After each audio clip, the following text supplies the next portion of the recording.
Welcome to Mcfarlands Corner. I'm Mike McFarland, your host. Tonight we're going to be talking about big worms. It's Big Worms Part 2. So a couple weeks back I had Mr. Eddie Garrett. Very graced to have Eddie Garrett come all the way over here to my little humble abode and get in the corner with me. And we talked about big worm fishing. And it was awesome. Man, I love Eddie Garrett. He's a great man. He's an even better fisherman. Or vice versa. Great fisherman, even better man. But no, I really like him, and he so does all the clients I've ever fished with him, and we work together real well. So we're going to have him back sometime, and sometime soon. But what I did notice is that we really didn't talk about big worms. We talked about worm fishing, and we talked about the location and some of the techniques, but we just didn't really even show you or talk about big worms. And folks, when I fish a big worm, I'm not kidding. When it gets hot enough here, I'm going to show you in tonight's show. We're talking big worms. So, again, welcome to Mcfarlands Corner. The first thing we'll start you off with is the usual, which is the journal. That's McFarland Fishing. The last 2 weeks, since this is a bi-weekly show, we're going to give you the last 2 weeks fishing journal with the Lake Fork Guide, me, and McFarland Fishing. By the way, I made McFarland Fishing a universal. And that way, as I apply different things that I guide, Lake Fork, the Lake Fork Guide, Falcon, the Falcon Guide. I may go to Colorado and do some fly fishing trips in the future. So we wanted a universal tag or a universal to go with all of the themes or whatever. I'm losing it. I'm tired. And I always shoot these uncut, unedited. It's right off the hip, baby. But anyways, let's get back to the journal. Those of you that knew, the journal is the fishing report. Going back 2 weeks from today. 2 weeks ago today, a northeast cold front that put us in hoodies until almost noon. We proceeded to have the whole next week, Tuesday, Wednesday, Thursday, northeast winds, hoodie weather, and it took 8 to 10 degrees out of that warmed up summer water. If you were following previous to that, we was on a summer bite. We were on the beginnings, most definitely, of an offshore, really good summer bite. We were catching big fish on a daily basis. I was calling it. Throw here, get ready, and we caught the fish. People were blown away. You even called it. And then that cold front came. So we caught fish through the week. We stayed with the grind. But going back 2 weeks, for the whole entire week, we never boated a fish over 3.5 pounds. Had some great days, had the numbers up in the teens, but no big ones. Then the following week, which is just last week, floods, and more floods. We got 6.5 inches of rain in 12 hours, and the lake came up 14 inches. Just like that. Folks, this is a 27,000 surface acre lake with 330 plus miles of shoreline. That's a lot of water in the first place. For that to come up 14 inches, you can just see how much rain we had. 6 tornadoes came through. It's just unbelievable. Unsummer-like weather. We still caught fish. Remember, this is the journal. The fishing wasn't the best. We ground through it, stayed grinding, stayed the course. Fish scatter everywhere when that happens. It's like Disneyland. A great analogy to a non-fisherman, I tell you, it's like a bunch of kids at the park. You got the picnic tables full of food. That's all that where the shad are. And you got the kids everywhere. All right, so the kids aren't at the picnic table. They're on the swings. They're in the sandbox. They're just everywhere. Until things get real hot, they'll come to the shade. They'll come to those nice, cool places where the food and the drinks are. Well, that's an analogy of the bass and the shell beds. Right now, they're just everywhere. There's bass in 2 feet, 4 feet, 10 feet, 12 feet, 22 feet. There's bait in the entire water column, and the whole lake from about 0 to 30 is all the same. It's one big bathtub. All right, the floods. The floods are now, with 5 gates open, starting to pull mud from the north. At least on the west side, the mud is at about the 2946, and it's starting to come down even into the 515 West Bridge area. It's not real muddy in that area, but you can tell that it's being pulled down by gates open. There's nothing we can do about that. The more north you go, it's going to be blown out muddy water. A lot of vegetation up there, so that clears pretty quickly. If you are going to fish up there, man, I'm going to tell you what, last year, July, the 19 Bridge was the place to be. You weren't going to catch big giants. You weren't looking for a 10-pounder, but if you want to go catch them, man, you could catch them from 2 to 5 pounds all day long. That's the only place that has real good greenery, a lot of alligator grass, a lot of coontail, even some hydrilla and lily pads, and it's gorgeous up there. It filters that water out pretty quick. So if you just want to catch them, that's a great place to go. But we're still in the journal, guys. Wrapping up the end of last week. Still no fish over 5 pounds. That's right. 2 weeks in a row. Didn't break a 5-pounder. I think we had one Lake Fork special last week. And that's what we call a 5-pound plus fish, a Lake Fork special. Until this morning. Well, last night we had 2.5 more inches of rain. When I woke up this morning, I would have never, ever thought that we're going to be any different than we were. And we really weren't. The gentleman this morning, the 2 gentlemen, really wanted me to spend more time behind the wheel, looking, not just fishing spots. And that's what I usually do no matter what this time of year is. We don't fish unless I've seen what we want. Since there's so minimum of that, onesie-twosies, instead of the schooled up bunches and the mother load and the home run that I'm looking for, you know, that's all we saw. We're onesie-twosies, but they bit today. And that was the coolest part. I made one minor change. We started with the football jig, 3/4 ounce Santone football jig, and I wouldn't eat it. So I ended up going to, I thought I had it out already, but I did. We went to the Santone Piglet Shaky Head, which is a football shaky head. It's a 5/16. In the past, I've called it a 5/8. It's not, I'm sorry. 5/16 is as heavy as they get. But it's a Santone football screw lock shaky head, okay? It works really good for the big bass. Got a big heavy duty hook. I throw it on 15-pound tests, believe it or not, in the right places. In open water, in shell beds, I throw it on 15. I throw it on 20 when I'm around wood. But this morning the trick was to go to the Magnum trick worm. The watermelon candy, no brainer. Dip the tail. Just about 1/4 inch. Put the boat up in 6 feet of water and throw it out into 20. After you found the fish located in a shell bed. So graph, locate the fish in the shell bed, try and put the boat up somewhere or near it so that you can long cast to it and drag that football shaky head uphill. That's the secret. If you ain't dragging it uphill, you don't get the same results. That football shaky head, as I just showed you, has a flat stand-up head. When you drag it uphill, it stays standing up the whole time, all the time. You turn around, throw it the opposite, and some water pressure, water movement, even gravity can roll it over. It can let the worm fall. It's not going to stand perfectly straight up like when you drag it uphill. So that's a little secret. That's the tip of the week. When you tie it on one of these Santone football jigs or any stand-up football jig, you get a lot more out of it if you'll drag it uphill. All right? When you think you can get stuck more, you know what? Learn how to finesse through that, and you won't get stuck as much everywhere else. You'll become a better fisherman everywhere else if you can learn to drag a jig or something through the junk uphill. It ain't easy. It also gets the bites. Just like a crankbait bouncing off wood, well, you get a lot of deflection and a lot of contact. It's one of my biggest secrets. In Mcfarlands Corner, we give a tip of the week. We give a product of the week. That is the tip of the week. All right, so that's kind of buttoning up the journal. All right, today's fish. The best 5 was pushing 25 pounds with a 7-pound, 13-ounce anchor. We had a couple in the 5-pound range, a 4-pound range, and we had quite a few slots, just small slots. There's a tournament here, they want them under 16, and we had those pull your hair 16 1/4, 16 1/8 type of slot bass. So, but it was a great day, really enjoyed it, and it looks like the rest of the week, you know, we're heating up, we're warm and not, but more rainstorms, more kind of the same stuff. It's just not acting like summer. But we're still going to talk about summer. We're going to talk about worm fishing right now. That's where we're going to go in the topic.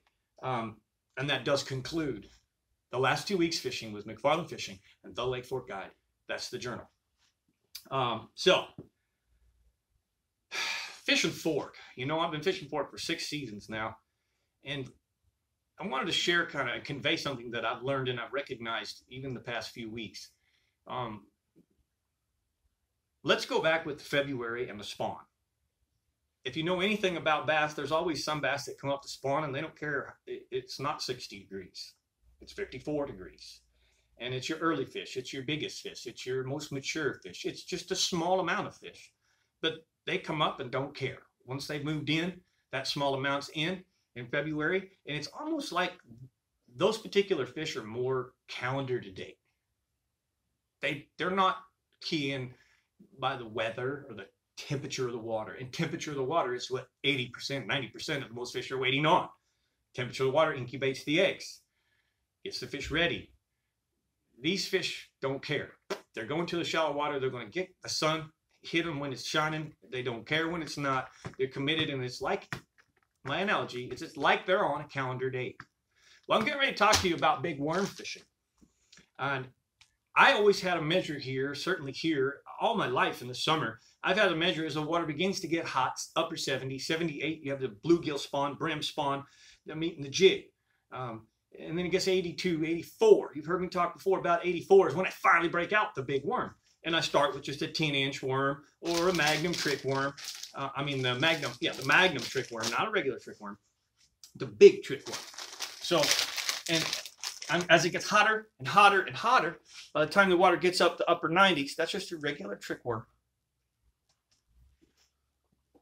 And I believe it's 8 inches. I think that's about right. But as water gets hotter, hotter, hotter, by the time it's up to 89, 90, I get specific worms. Forget the jigs, and the worm gets bigger for me.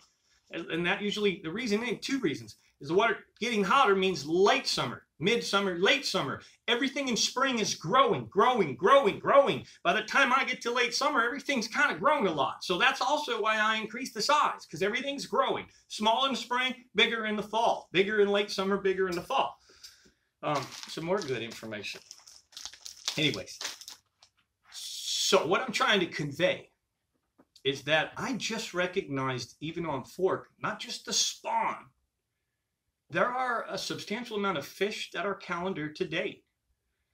There are fish that are already going all the way out to what I would call the farthest summer water, marked pack water, offshore, 50-foot, full oak tree and 30 feet, and the fish are suspending in the top of it. Not a lot, but they're there. And, the temperature doesn't say that. It's 80 degrees. They're not cruising around like the 80% the rest of the fish. It's like they're different. So I wanted to somehow convey that. I just recognized it. And that drew me, I've been thinking this for a few days, it drew me into no matter what. I don't care that the water's 80 degrees. When they're not eating the jig, I'm really going to start force feeding them the worm. And I think that's why we had the better success today, as we stuck with the worm. Really did push the worm. So with that being said, we're going to start talking to you about big worms.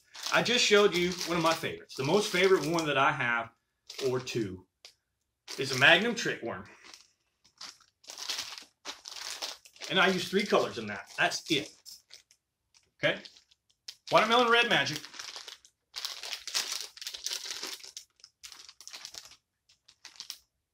Watermelon candy. And June bug. Okay? I will dip the tail, usually chartreuse, and occasionally orange. That's right, orange. Sometimes that can be the trigger. They can actually bite that better. They'll bite the orange better than the chartreuse on sometimes any 2 given days. My next favorite, and usually it's the one I go to first, is the 10-inch power worm. You can tell it's a 100 bag. I love these, and we go through them. The difference is obviously smell and a few other things, but that's irrelevant. The trick worm has no tail, and the power worm has the curl tail. So there is a difference in presentation, believe me, big difference. Sometimes they want that curl tail, sometimes they don't.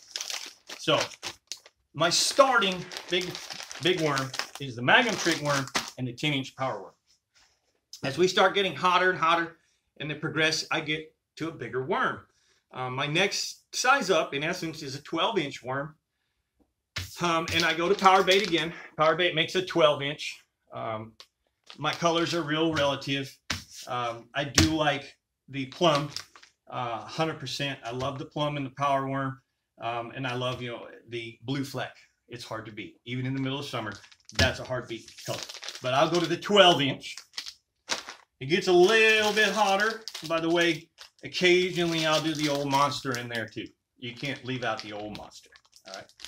But I start seeing that water in the upper column. We're going to talk about how I fish a few of these. We're still with a shaky head too, by the way. Still with a shaky head on those worms in shell beds.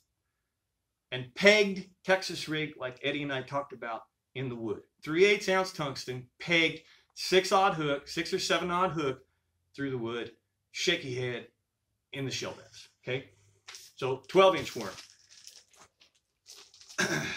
Netbait used to make a C3, a C11, which I believe that's what that is, and they used to make a C, I want to say 15. I couldn't find it to show you, but yes, that's a 15-inch worm. 15 inches. That's a big worm. I'm going to show you something that really is truly my most favorite thing to do for really, really big one. And that is, as we fish through the season, folks, we start out using these 10-inch worms. And I get a lot of them torn up. And instead of throwing them away, I save them. I'm going to show you why. Because eventually, I'm going to progress to the 12-inch worm. And then I'm going to progress out of that 12-inch worm. By the way, here's another really big 12-inch worm. Old Tom Man jelly worm. That's a 12-inch worm. Okay, 12-inch worm. You're going to want to fish this different. You're going to want a different rig. You're going to want a different hook. We're going to talk about that in a minute. But man, I go even bigger. UV light. That's right. This is UV light. This bad boy right here is 14 inches. And it is mean. 14 inches right there. And that is a big bad boy catcher. All right.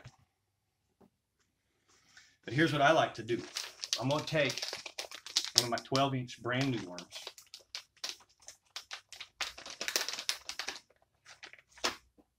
Okay, 12-inch. I'm going to take one of the used 10-inch that I kept. And I'm right behind the egg sac. I'm going to cut that tail off, which in essence gives me about 3 inches, 3.5 to 4 inches. Sometimes I can get 4 inches out of that. I then take a hot lighter and I melt that to the 12-inch, which I'm not going to do here in front of you. And it now gives me 12 plus 4, a 16-inch power worm. That, my friend, is a big worm. That, my friend, is how I caught the biggest bass of my life right here in Lake Fork, 15 pounds even. I had a 14.64 out of Lake Bacharach. Never thought I'd ever break it. But that worm right there catches the big ones.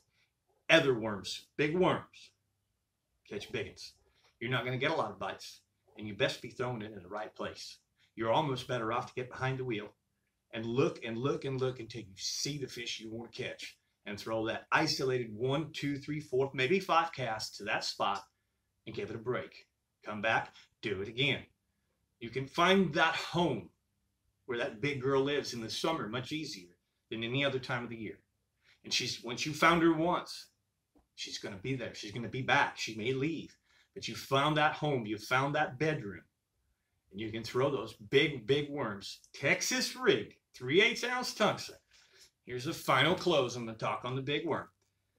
You got to have a special hook. There are longer hooks. I'll show you what I mean. So here's a traditional offset. Here's what I'm talking about. It's longer, deeper. It's got a little bit more gap. I don't want the EWG, but I want a longer, deeper hook. Okay, a little bit longer shaft, and most definitely longer in the hook part. Okay, not just bigger. 6, 7, and 8 odd hooks.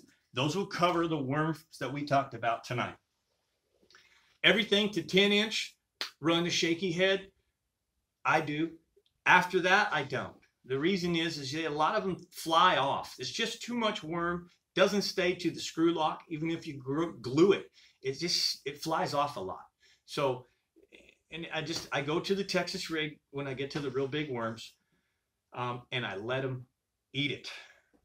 That's another little very important part about this. Let them eat that worm, all right? This big old Tom Man's worm, for example, let them chew on it. All right, it's soft. They're not going to feel the hook. You got a 3/8 ounce peg weight. They're used to rocks and things getting in their mouth. They ain't going to spit it out. If they really want it, if they're willing to take that big worm in their mouth in the first place, they're not going to spit it out. Let them chomp on it. Let them chew on it until you feel them swimming almost away with it. Feel the weight of the fish before you set the hook.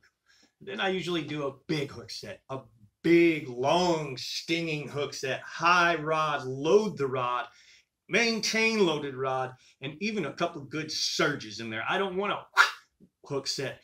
I want a big, long, loading hook set. That way I got a lot of worm balled up in that mouth. I don't want to try and rip the whole thing out in one big, like I would with a jig, quick snap. I want a slow, so that hook bites, and I can really drive it, hopefully having a deeper hook set. There's nothing that they're going to use to throw, so most of the time I don't even worry about these fish jumping. They ate the worm. It's a good in the roof of the mouth hook set. They ain't getting away. So guys, I throw this on 20-pound fluorocarbon, and when I really get to the big worm, I'll go to 25-pound fluorocarbon. I'm throwing it usually in some nasty stuff. The bigger fish will live in, amongst, and around, or in the junk. So you got to get the bait in it, and you got to get her out of it. So 25-pound fluorocarbon when I get to the really big stuff. Like you'll regret throwing this UV bait, the UV light worm right here. You'll regret throwing that on anything less, because if you get bit, it's going to be a donkey, and you want to bring her home. So any questions about the worms? I fish them a lot of different ways. If it's a shaky head, try and drag it uphill. If not, then it's the Texas rig, just fishing through the wood. But if you have any questions, maybe I left something out, maybe I didn't cover enough, please put it in the comments below. If you learned something, you enjoyed it, give me some thumbs up, give me some likes. I guess it was thumbs up when we were live, but hit that like button for me. I'd really appreciate that. And I truly do appreciate everybody following, all the watching, all the comments, all the friends that are so faithful. It's really becoming fun. At first, I wasn't sure that I was going to be able to handle doing a rundown and a corner. And shoot, let's go back a couple years. I wasn't sure I was going to be able to handle running a Facebook and Instagram and all these other things. I'm a good fisherman, but I'm kind of intellectually challenged. And we've gotten there. We're doing well, and I'm enjoying this. So between the daily rundown and Mcfarlands Corner, I do have my hands full, and I'm overusing my cellular data. So that's part of the problem too. Cellular data, once you use what you got, it's unlimited, but it slows down. So this is probably going to take a while to boot. I hope it comes up quicker than the last one. But folks, let's talk about the product of the week. The product of the week, I haven't thought a whole lot about it, but it hit me. I'm on the water 6 days a week, and water is the product of the week. Not the water we fish, the water we drink. I wake up every morning and I drink 32 ounces of tap water, room temperature, not tap, but just room temperature. And I do the same thing before I go to bed. Now I'm getting a little old, so I tend to wake up in the middle of the night to visit the bathroom a time or two, and that's a pain in the butt. But that there is a half a gallon a day, which means when I'm on the water, all I got to do is drink about 6 bottles through the day, and I've had a gallon in me. And when you do this 6 days a week, you better. So as funny as I don't know why it popped in my head, but water's where we catch fish. Water's where we came from. We're made of water, 80%. For me, this week, last week anyways, I've been drinking a whole lot of water. The cases of water are blowing out, and I'm just going to make water the product of the week. I go to Brookshire's. I get the Brookshire's bottled water. I hope somebody's laughing really hard right now, because that's kind of the intent too, is just to do something different, something funny. But water is the product of the week for Mcfarlands Corner. You know, guys, I didn't even put my layout. I normally put a little layout. It has all of my ABC and intro following and stuff. I'm shooting this whole one from the hip. Appreciate you guys watching. Again, if you have any questions, put them below. I'll do my best to get with you. I do have some dates if anybody interested, open in July. Hit me up. Fishing is going to be good. Everything's a little later this year. So that means we're just going to get to fish a little bit longer before we get them dog days of summer. And I expect most of July to fish a little bit more like a normal June. So only 80 degrees in Lake Fork. Normally we're 88, 89 by now. So thank you so much for watching. I'm Michael McFarland, giving you McFarland's Corner. Yeah, buddy.